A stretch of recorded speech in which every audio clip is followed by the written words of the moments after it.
안녕하세요. 이렇게 처음 인사드리게 됐네요. 전 70대에 이곳 이야기들을 아주 잘 듣고 있는 여성입니다. 혹시 제 사연도 이곳에서 읽혀질까 하는 호기심에 사연을 보내게 됐네요. 다른 분들의 사연들도 참 기구하다라는 생각이 들지만 저도 그 못지않게 기구한 사연을 겪었습니다. 그것도 인생의 끝자락에 다 와서 말이죠. 그 이야기를 전해볼까 합니다. 제 치부와 같은 이야기지만 내 소중한 사람들을 다시 확인하게 된 일이었기에 이렇게 용기를 내어 몇 자 적어 보겠습니다. 전 나이가 많으셨던 부모님 슬하에 늦둥이로 태어났습니다. 부모님께서 나이가 많다는 것 빼고는 평범한 유년 시절을 보냈어요.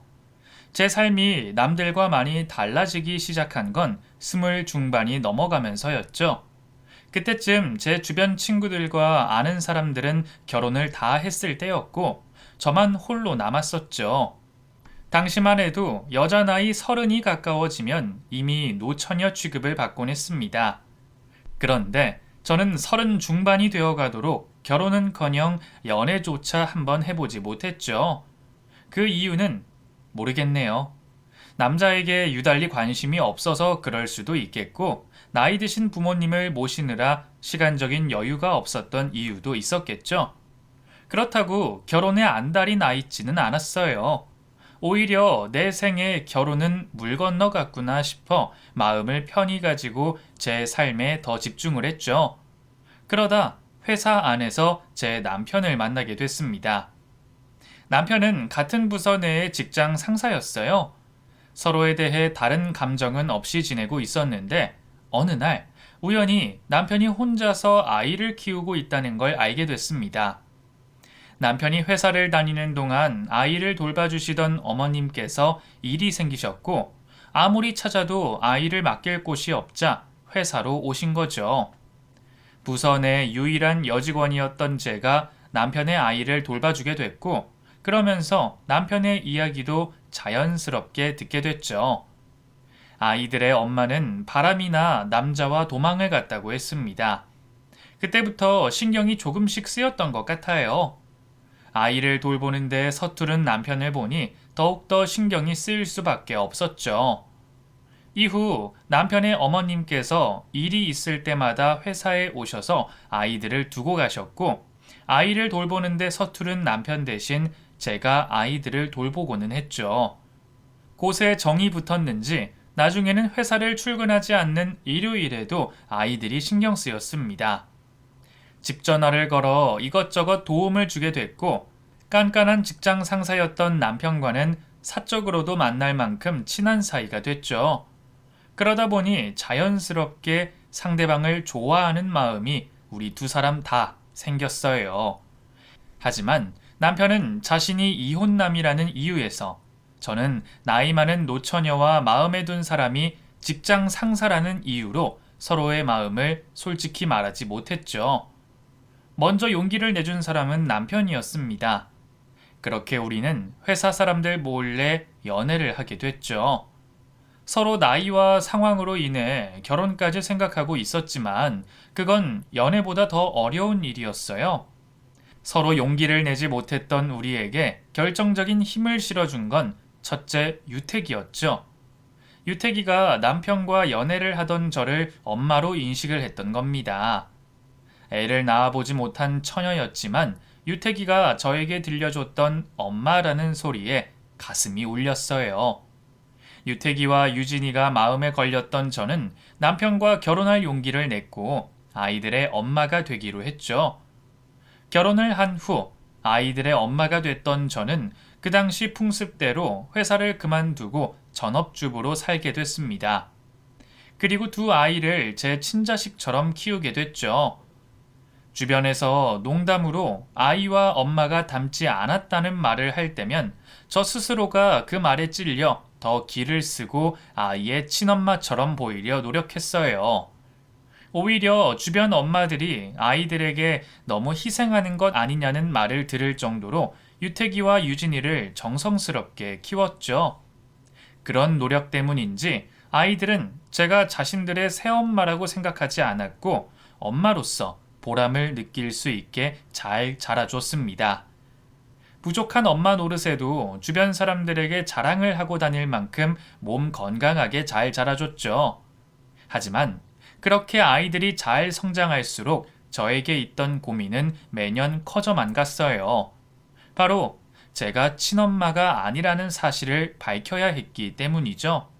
영원한 비밀은 없을 거라 생각했습니다. 아이들이 세상을 이해할 나이가 되면 출생에 관련된 이야기를 해주겠다고 생각했는데 그날이 점점 다가오니 걱정이 됐죠. 그럴 때마다 남편이 저에게 힘을 줬습니다. 우리 아이들이라면 제가 자신들의 친엄마가 아니라도 자랑스러워하고 사랑할 거라고 말이죠. 그렇게 남편과 상의 끝에 성인이 된 아들과 딸에게 모든 사실을 이야기하게 됐어요. 물론 아이들은 충격을 받은 듯 했습니다. 전 알 수가 없는 감정이지만 아이들에게는 배신감 같은 게 들 수도 있을 거라 생각했죠. TV에서 보는 것처럼 출생의 비밀을 알게 된 아이들이 큰 방황을 하지는 않았지만 어쩔 수 없이 저와는 어색해졌어요. 다행히 남편이 저와 아이들의 구심점이 되어주면서 최대한 어색한 기운을 빨리 풀어주려고 했고 예전에 화목하고 서로를 위한 가족으로 돌아가게 노력해줬죠. 덕분에 아이들과는 생각보다 빨리 어색한 관계를 해소할 수 있었습니다.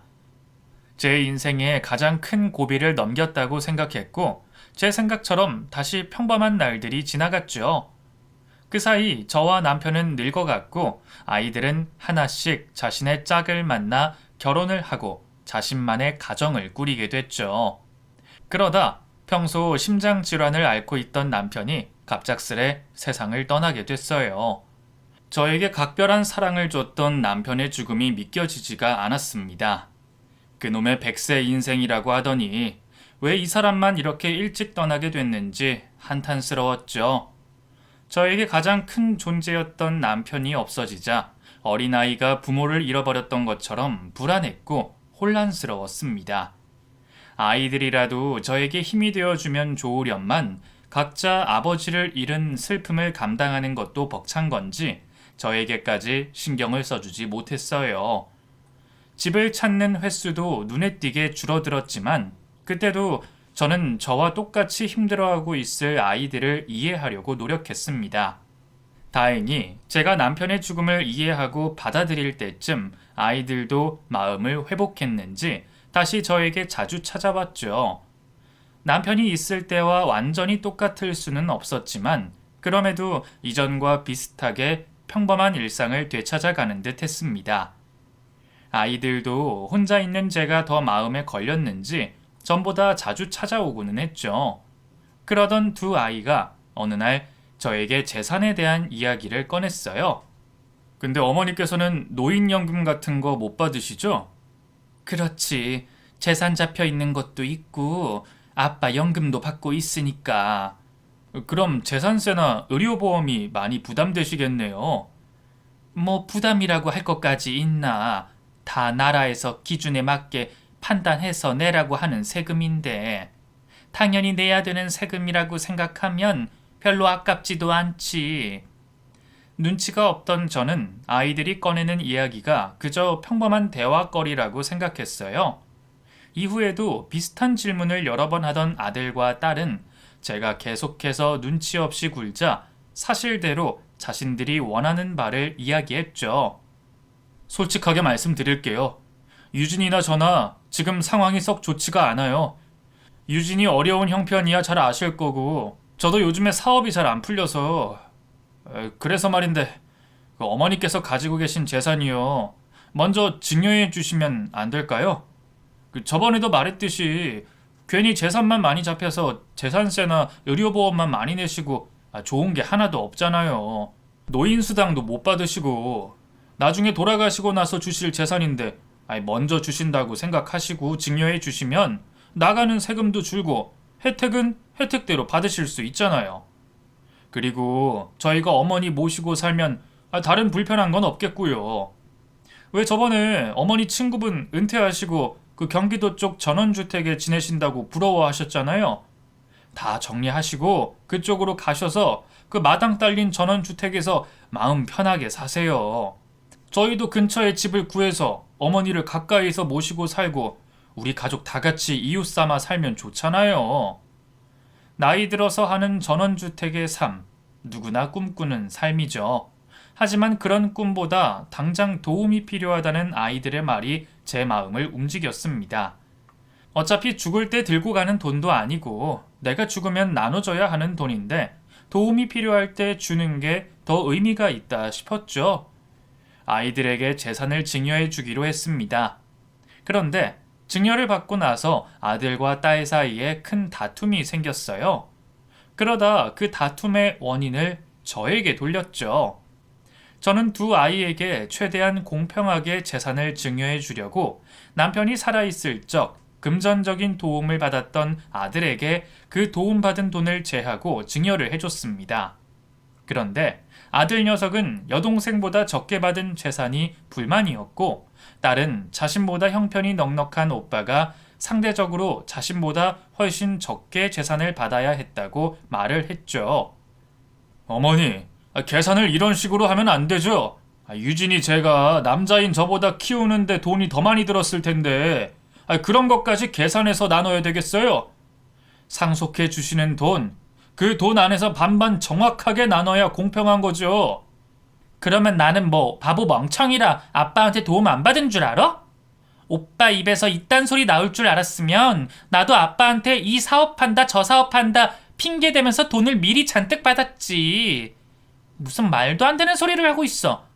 그리고 있는 놈이 더하다고 하더니 힘들게 살지도 않으면서 왜 그렇게 돈 욕심을 부리는 건데? 어렵게 사는 동생 좀 더 보태주면 죽어? 오빠라고 도움 준 것도 없으면서 이럴 때 양보를 더 해야 진짜 오빠인 거 아니야? 나도 엄마가 준 금액으로 만족 못해. 엄마, 오빠한테 내 몫으로 더 떼어달라고 말 좀 해봐요. 이게 동생이라고 봐줬더니 못하는 소리가 없어.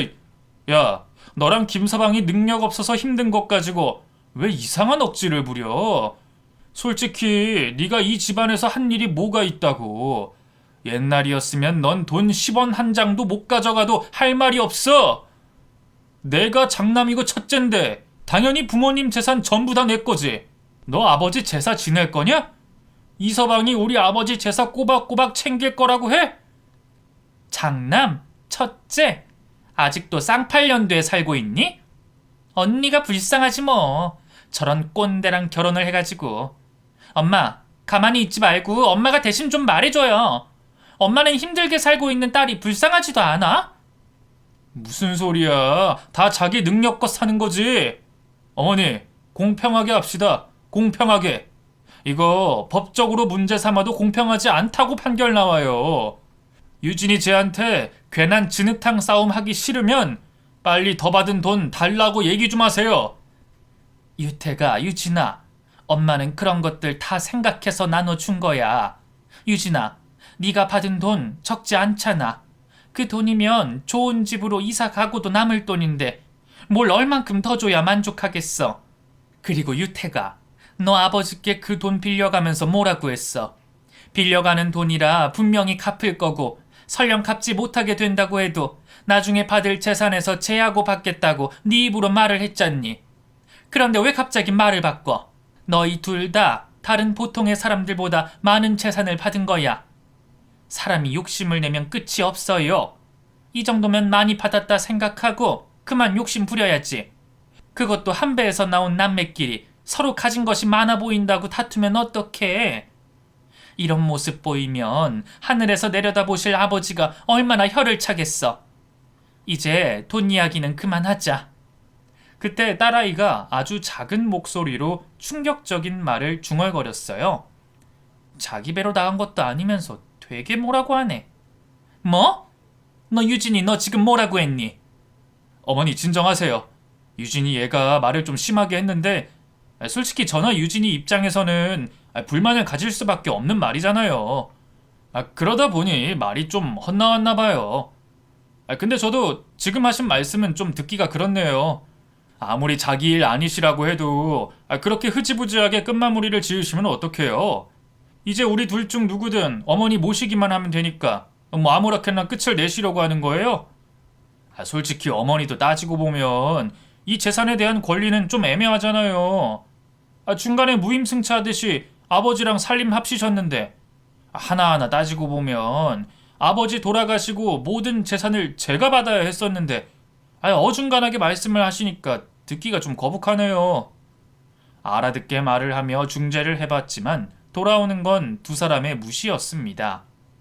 남편이 떠나고 재산마저 증여를 해주고 나니 이제 더는 볼 일이 없다는 것처럼 원래 가지고 있던 본색을 드러내기 시작했죠. 친자식으로 생각했던 아이들에게 그런 대우를 받는 게 수모라고 느껴질 만큼 치욕스러웠지만 화를 낼 수도 없었습니다. 제가 두 아이의 친엄마가 아닌 건 사실이었고 저에게는 이제 땡전 한 푼 남아있지 않으니 아이들에게 잘 보여야 하는 판이었죠. 재산을 모두 정리하고 나서 지낼 곳이 없던 저는 방학을 맞아 여행을 떠난 며느리와 손주로 인해 방이 남았던 아들네 집에서 생활을 당분간 하게 됐어요. 이전에 저에게 약속한 집을 구하기 전까지만 말이죠. 그래도 내가 직접 살아갈 집이니 같이 매물들을 둘러보겠다고 했는데 아들과 딸은 굳이 뭐하러 그러냐며 제가 같이 있으면 둘러볼 시간만 늘어난다 했습니다. 자신들이 알아서 아무 문제 없고 괜찮은 집을 알아볼 테니 걱정을 붙들어 매라고 했죠. 그 말을 믿고 저는 이사갈 집을 상상하며 인테리어와 가구 배치를 어떻게 해야 할지 상상에 빠져 있었습니다. 그러던 중 아들과 딸이 제가 생활할 집을 구했다고 했어요. 그리곤 당장 확인을 해보자며 저에게 차에 타라 했습니다. 전원주택에서 생활할 기대에 부풀어 길을 떠났는데 이전 약속과 달리 경기도 지역이 아닌 건지 고속도로를 타고 한참을 가더군요.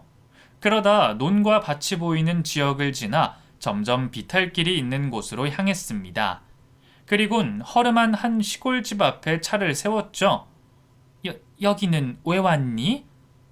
한참 운전했더니 답답하네. 우선 내려보세요. 여기가 산이 바로 뒤라 공기가 좋아요.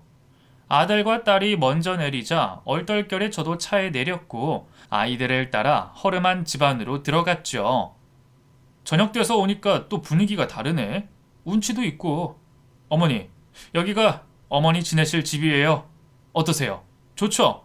마당에 텃밭도 있고 창고를 쓸 수 있는 공간도 있고 저희 오기 전에 미리 청소도 해놨다고 하니까 오늘부터 바로 지내셔도 문제 없을 거예요. 뭐? 여기서 오늘부터 살라고? 처음에 약속한 것과 다르잖아. 여기서 엄마가 혼자 어떻게 살아?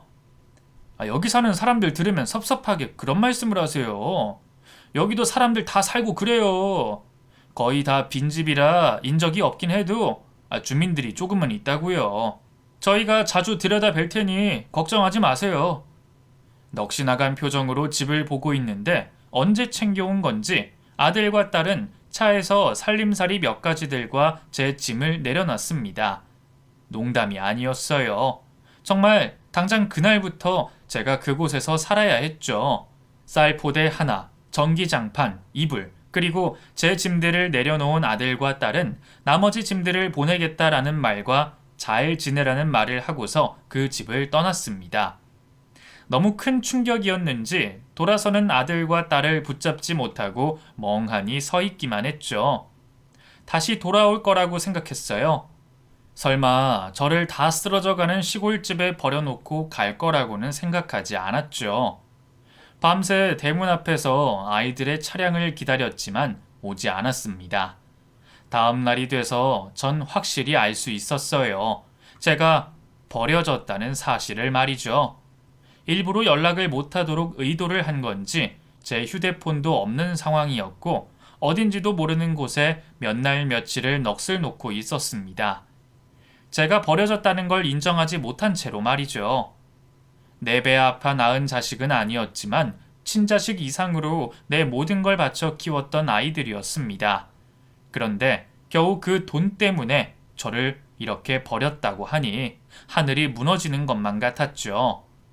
이렇게 아이들에게 버려지고 나니 과연 내가 자신들의 친엄마였어도 저를 이렇게 버렸을까 싶었습니다. 저 나름대로 아이들에게 최선을 다해줬다고 생각했는데 무엇이 부족했는지 이런 선택을 한 이유를 아이들에게 연락을 해 묻고 싶었어요. 하지만 현재 벌어진 상황을 받아들이기로 했습니다. 저 자신, 그리고 아이들에게 버려진 이유를 물어봤자 제가 더 비참해질 뿐이었죠. 얼마 남지 않은 인생, 자식들에게 분노하며 이빨만 바득바득 갈며 살 수 없었습니다. 속세를 끊고 사는 사람처럼 그 집에서 마지막 제 노년을 보내기로 했죠. 다행이라고 생각해야 할지 모르겠지만 하루 세 끼는 잘 챙겨 먹을 수 있었습니다. 인간으로서의 최소한의 양심은 있는 건지 아들과 딸이 번갈아가며 저에게 쌀과 적은 돈을 보내왔거든요. 쌀을 제외하곤 모든 걸 자급자족하는 삶을 살았습니다. 가끔씩 저에게 이렇게 하는 아이들한테 화가 났지만 마음 수양을 하듯 불길이 나는 제 마음을 흘려보내려고 노력했죠. 그렇게 3년이라는 시간이 흘렀습니다. 가끔씩 집을 찾아오는 몇 없는 동네 주민을 제외하고는 혼자 되어 외롭고 낙이라고는 찾아볼 수 없는 삶을 살고 있었죠. 창살 없는 감옥, 그 말이 저에게 딱 맞을 겁니다. 내 스스로 목숨을 끊지 못해서 살아가고 있을 뿐이었지 마음이 텅 빈 산송장이나 다름이 없었죠. 그런 저에게 뜻밖의 귀인이 찾아왔습니다. 귀인이 찾아온 그날 또한 여느 날과 다르지 않게 저에게는 의미 없이 흘러가는 날이었죠. 늦은 아침밥을 먹고 아무 생각 없이 마당을 돌고 있었는데 대문 밖으로 차량 소리가 들려왔어요. 그리곤 문이 열리는 소리와 함께 한 사람이 문을 열고 들어왔죠. 인적도 없고 가장 안쪽에 있는 집이다 보니 길을 잘못 든 사람들이 길을 물으러 집으로 들어오고는 했어요. 그날 그 사람도 길을 잘못 든 사람 정도로 생각했죠. 저 역시 집안을 제외하면 밖을 다녀본 적 없어 모른다는 말을 하러 고개를 돌린 순간 들어온 사람이 제 며느리라는 걸 알게 됐습니다. 그 당시 제 감정을 어떻게 설명해야 할지 모르겠지만 반갑기도 하고 화도 나고 슬프기까지 했어요. 순간 너무 놀라 틈을 보이긴 했지만 이내 아무렇지 않은 척하며 제 감정을 숨겼습니다. 왜? 무슨 일로 왔냐? 이제는 유태기가 이 집도 비워달라고 하든? 아니면 내가 죽었는지 확인이라도 하려고 왔어? 두 아이에 대한 분노와 투정이 섞인 말을 했는데 며느리는 제 말에 대답을 하지 않고 멍하니 저와 허름한 집을 번갈아가며 쳐다봤죠. 그러던 며느리가 덥석 제 손을 잡고는 어디론가 도망을 가자고 했습니다. 죄송해요, 어머님. 우선 지금 빨리 저랑 도망쳐요. 제가 가면서 말씀드릴게요. 도대체 무슨 일이 벌어지고 있는 건지 잡은 제 손을 놓아주지 않는 며느리는 저를 거의 끌다시피 하며 차에 태웠습니다. 정신적으로나 육체적으로나 대항할 힘이 없었던 저는 이번에는 또 얼마나 엉망인 곳으로 옮겨져 생활을 하나 싶었죠. 그때까지만 해도 이 집이 괜찮은 가격에 팔려 더 외지고 더 깊숙한 동네에 허름한 집으로 보내지는 거라고 생각했어요. 차에 타면 설명을 해주겠다고 한 며느리는 아무 말도 하지 않은 채 한참을 운전해 어디론가 저를 데리고 갔습니다. 당연히 포장도 되어 있지 않는 시골길로 갈 거라는 제 예상과 달리 차는 도시 안으로 진입을 했어요. 오랜만에 본 도시의 모습에 눈이 떨어지지 않았습니다. 창밖 도시 구경을 하던 중 차량이 한 아파트 주차장으로 들어섰고 주차를 마쳤죠. 내리라는 말도 없이 차 뒷문을 열어 저를 내렸던 며느리는 또 저를 데리고 아파트 엘리베이터에 태웠습니다. 그리곤 처음 방문하는 집 안으로 절 들였죠. 현관문이 열리자 바로 앞에 사람들이 서 있었습니다. 처음에는 누군가 했는데 자세히 보니 며느리의 부모님, 사돈들이었어요. 사돈, 오랜만에 뵙네요. 고생하셨어요. 얼른 들어오세요. 남편 장례식 때 얼굴을 봤으니 언 4년 만에 본 사돈들의 얼굴에 놀라기도 했지만 지금 무슨 일이 벌어지고 있는가 싶어서 어안이 벙벙했죠. 그때 옆에 있던 며느리가 바깥 사돈 품에 안겨 울음을 터뜨렸어요. 이제 사돈도 모시고 왔는데 왜 눈물을 흘려? 진정하고, 그 사돈께서 아무것도 모르시는 모양인데 그 안쪽으로 모시고 말씀 먼저 드리자. 응? 안사돈께서 제 손을 잡고 거실 소파에 앉히시고 차를 내오셨죠. 바깥 사돈 품에 안겨 계속 눈물을 보이던 며느리는 곧 진정이 되었는지 제 앞에 무릎을 꿇고 앉아 입을 떼었습니다. 어머님, 죄송해요.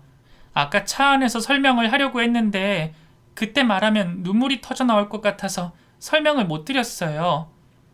허름한 집에 계시던 어머님을 빨리 저희 집으로 모시고 싶어서 도망치자고 무리한 말도 하게 됐고요.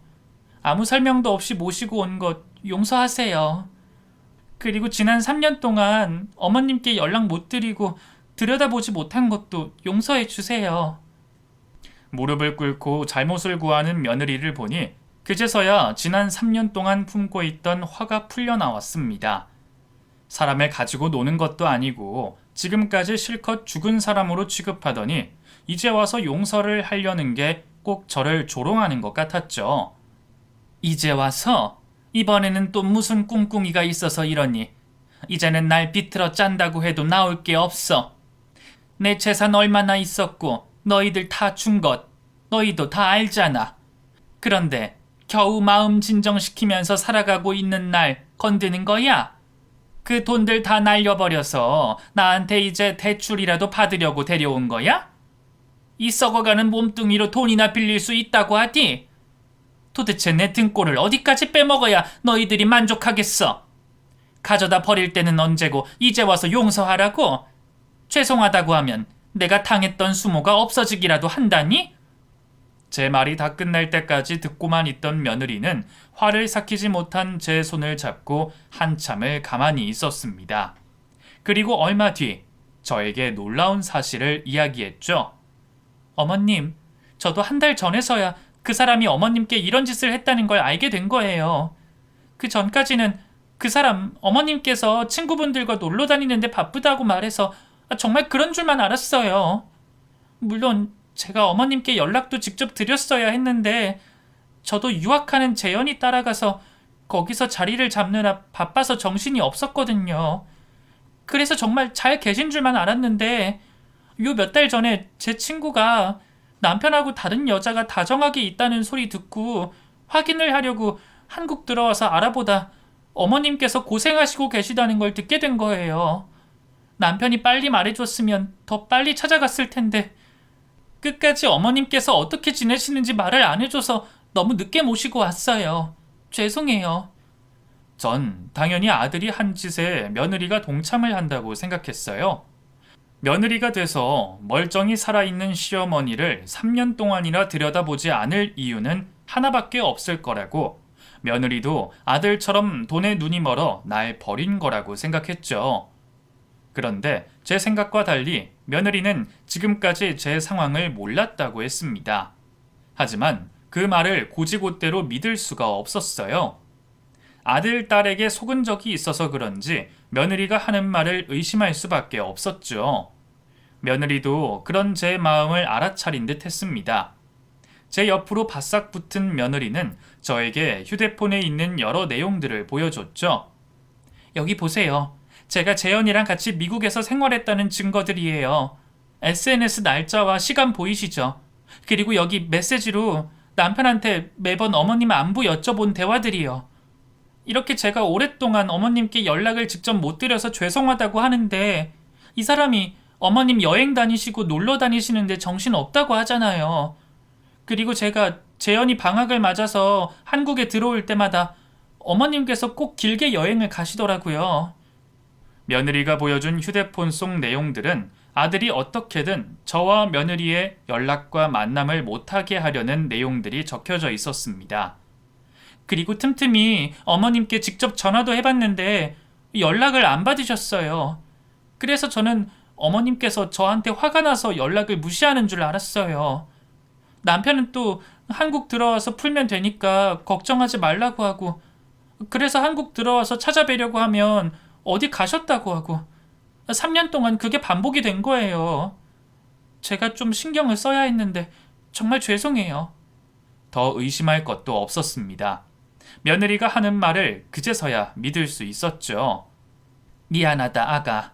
내가 자식들한테 버려지고 3년 동안 사람들과 교류 없이 지내다 보니 의심이 많아져서 그랬다. 혹시 의심하는 내 말투 때문에 기분이 나빴다면 이해 좀 해다오.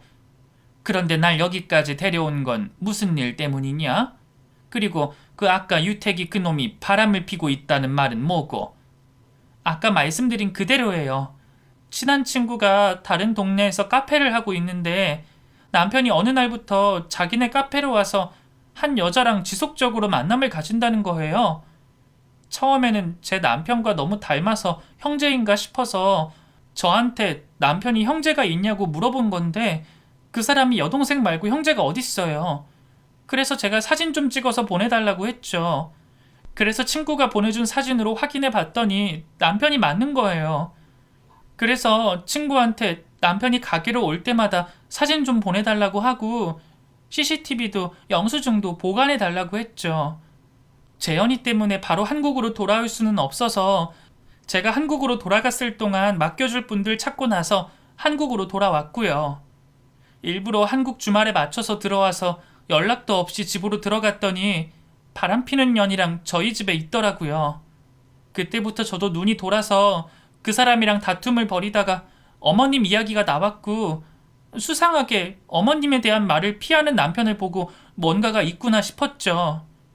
그때는 눈앞에 바람을 피고 있는 남편 상대하는 게 먼저라고 생각해서 어머님 일을 잊어버렸어요. 그러다가 뻔뻔하게 나오는 그 사람과 더는 안 될 것 같아서 이혼 결정 내리고 여러 생각하던 차에 어머님 생각이 떠오르는 거예요. 그래서 신우한테 어머님 이야기 물어봤더니 남편처럼 똑같이 당황하더라고요. 그제서야 안 보이던 것들이 보이기 시작했죠. 맨날 사업 어렵다던 남편이 재현이 유학 권한 것도 그렇고 한두 푼 드는 것도 아닌 자식 유학 비용을 버는데 정신없어야 할 남편이 평일 낮에 여자를 만나는 여유도 다 수상하잖아요. 거기다 저희보다 형편 훨씬 안 좋은 신우가 엄청 비싼 아파트로 이사를 갔다고 하니까 내가 없는 동안 자기들끼리 벌인 짓이 확실히 있구나 해서 확신을 가지고 신우를 물고 늘어졌죠. 그랬더니 신우가 이실직고를 하더라고요. 어머님 재산을 미리 증여받았다고. 그리고 어머님은 공기 좋은 곳에 모시고 있다고. 그 말이 너무 거짓말 같아서 어머님 사시는 주소 좀 알려달라고 했고 이제서야 어머님 모시고 온 거예요. 다시 한번 너무 늦어서 죄송해요. 며느리에게 자세한 이야기를 듣게 되니 제가 다 부끄러웠어요. 도대체 제가 자식 교육을 어떻게 시켰길래 아들놈이 그런 짓거리까지 하나 싶었죠. 며느리에게 도움을 주고 싶었지만 제가 해줄 수 있는 게 없었습니다. 사돈들께도 죄송하며 더는 이곳에 못 있겠다 싶었죠. 그리고 지금까지 내게 하는 짓은 모든 걸 내려놓고 받아들였지만 며느리에게 한 짓까지는 참을 수가 없었습니다. 이미 한 번 버린 노인이라 제 말을 귓등으로 들을지 모르겠지만 천벌을 받을 짓을 계속하고 있는 아들놈에게 정신이 번쩍 들 정도로 혼을 내야겠다고 생각했죠. 그렇게 사돈댁을 나가려고 하는데 며느리와 사돈들께서 저를 잡았습니다. 이렇게 금방 떠나시게 할 거면 애초에 제가 찾지도 않았어요. 불편해하지 마세요. 제가 어머님께 얼마나 고마운 마음이 많은데요. 시집와서 아무것도 몰라서 긴장했던 저를 저희 친어머니처럼 매번 신경 써주시고 제가 재현이 가졌을 때 저희 엄마 아프신 걸 알고 저희 엄마 그리고 저한테 얼마나 잘해주셨어요. 그때 제가 내색을 못했지만 진짜 너무 힘든 상황이었는데 어머님께서 도움을 주신 게 얼마나 큰 힘이 되었는지 몰라요. 저희 엄마도 항상 어머님께 잘하라고 했는데 재현이 공부시킨다고 못 들여다본 3년이 얼마나 죄송하고 후회되는지 몰라요.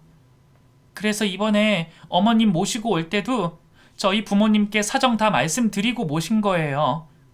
부모님께서도 어머님이 심적으로나 경제적으로 회복되실 때까지 집에서 있으시게 하라고 먼저 말씀해 주셨고요. 그러니까 부담 가지지 말고 여기 지내주세요. 내가 뭘 했다고 이런 은혜를 받아. 난 괜찮다. 그리고 다른 건 몰라도 내가 키운 자식이 남의 눈에 피눈물 나게 만들었는데 어떻게 내가 여기 있겠니?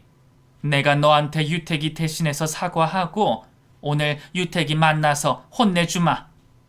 늙은 노인이라고 하지만 이 악물고 달려들면 어떻게든 되지 않겠니? 그러지 마세요. 그 인간 돈에 눈먼 놈이고 이미 어머님께 그런 불효를 저질렀는데 괜히 앞에 나서서 훈계하시다가 큰일 당하실 수도 있어요. 그놈 인간 아니에요. 어머님이 마지막으로 보셨을 3년 전보다 더 지밖에 모르는 놈이 됐다고요. 저 때문에 그러시는 거면 전 괜찮아요. 이혼 준비하면서 마음 정리 다 됐어요. 어머님, 그것보다 그 사람이랑 신우 이렇게 용서하실 거예요? 어머님께서 어떻게 키우셨는데 이런 대접을 받으세요? 제가 도와드릴 테니 자식들에게 뺏긴 돈 다시 되찾아 오세요. 저 악마 같은 놈들 배부르게 떵떵거리며 살게 만들면 안 되잖아요. 당연히 저를 버린 자식들을 혼내주고 싶었습니다. 하지만 맨 처음 버려졌을 때와 마찬가지로 이미 늙은 제가 복수를 한다는 게 무슨 의미가 있는 일인가 싶었죠. 추하게 늙지 말자던 제 처음 결심처럼 복수는 헛된 행동이라 생각했어요. 그런 저에게 며느리는 두 사람이 얼마나 잘 먹고 잘 사는지, 저에게 받은 돈을 가지고 얼마나 쓸데없는 곳까지 사용을 하는지 보여줬죠. 이거 보세요. 지금 이게 뭐 하는 짓인지 보이세요? 아버님과 어머님께서 힘들게 모은 돈을 이렇게 흥청망청 내일이 없다는 듯이 사용하고 있다고요. 자기들이 노력해서 번 돈이 아니니까 이러는 거라고요. 며느리가 보여준 SNS에는 두 사람이 어떻게 살고 얼마나 낭비를 하고 있는지 다 나와 있었습니다. 배달비까지 들여 산 비싼 음식을 매장에서 먹는 맛과 다르다며 한 입 먹고 쓰레기통에 버리는 글. 쓰지도 않는 제품들을 여러 개 구매한 후 구매 중독이라며 자신을 비판하는 건지 아니면 돈 자랑을 하는 건지 알 수가 없는 글도 있었죠. 그 외에도 마치 재벌가의 사람인 것 마냥 살고 있는 모습을 보니 열이 받더군요.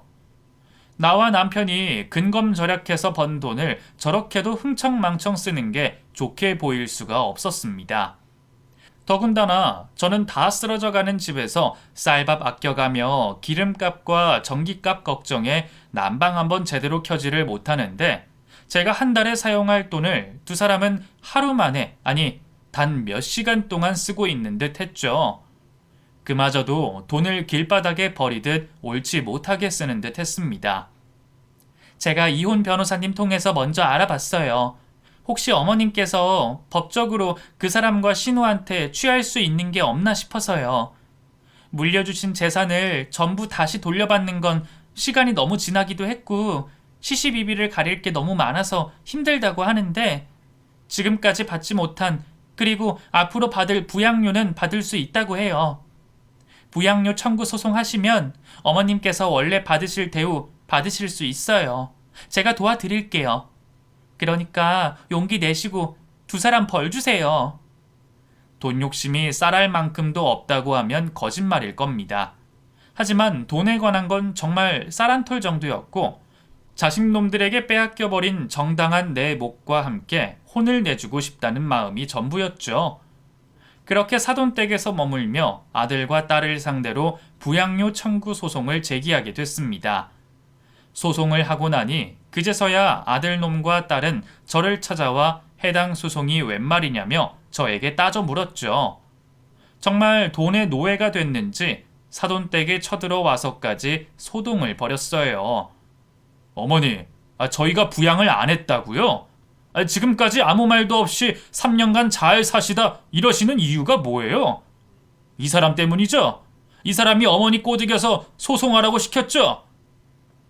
그럼 너희가 날 옳게 부양했다고 생각하니?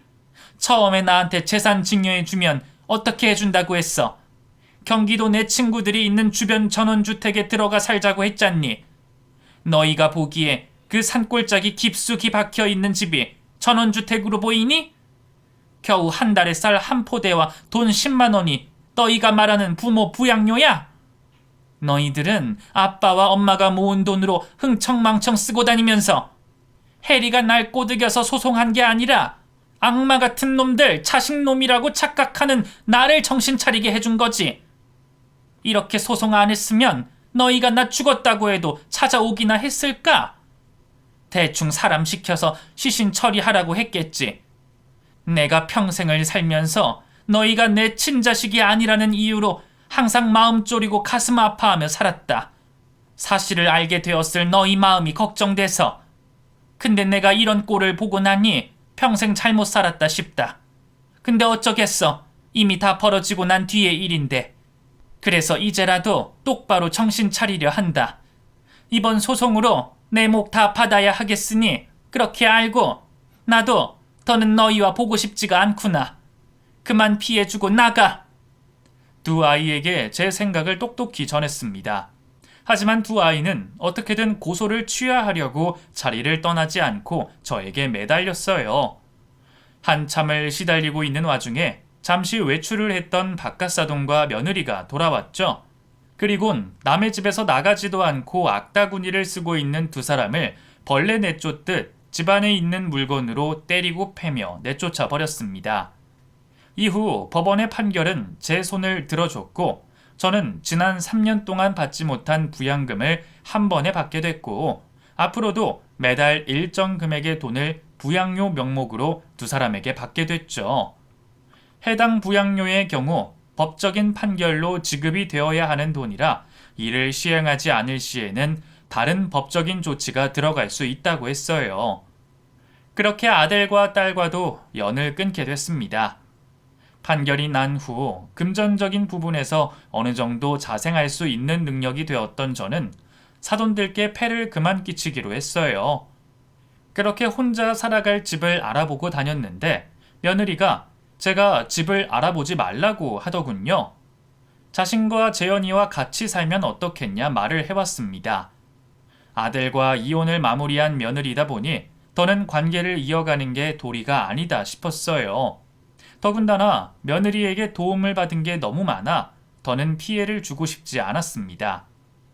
노인과 같이 산다는 게 쉬운 일이 아닌데 거기다 이제는 남남인 사람을 모시는 게 가당키나 한가요. 그래서 며느리의 부탁을 여러 번 거절했습니다. 하지만 해리는 끝까지 포기를 하지 않았죠.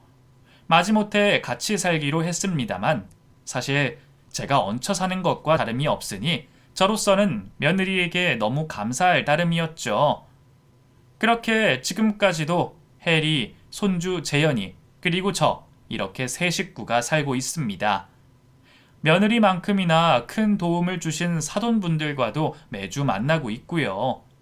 별로 해준 것도 없는데 며느리와 사돈들께 너무 큰 은혜를 받고 있는 것 같습니다. 그래서 그 고마운 사람들에게 저도 조금이라도 잘해주려고 노력 중에 있죠. 앞으로 제 곁에 있는 모든 사람들이 행복하기를 빌며 이만 글을 끝내도록 하겠습니다. 제 넋두리 같은 이야기를 들어주셔서 감사하네요. 모두 가족들과 행복하시길 바라겠습니다.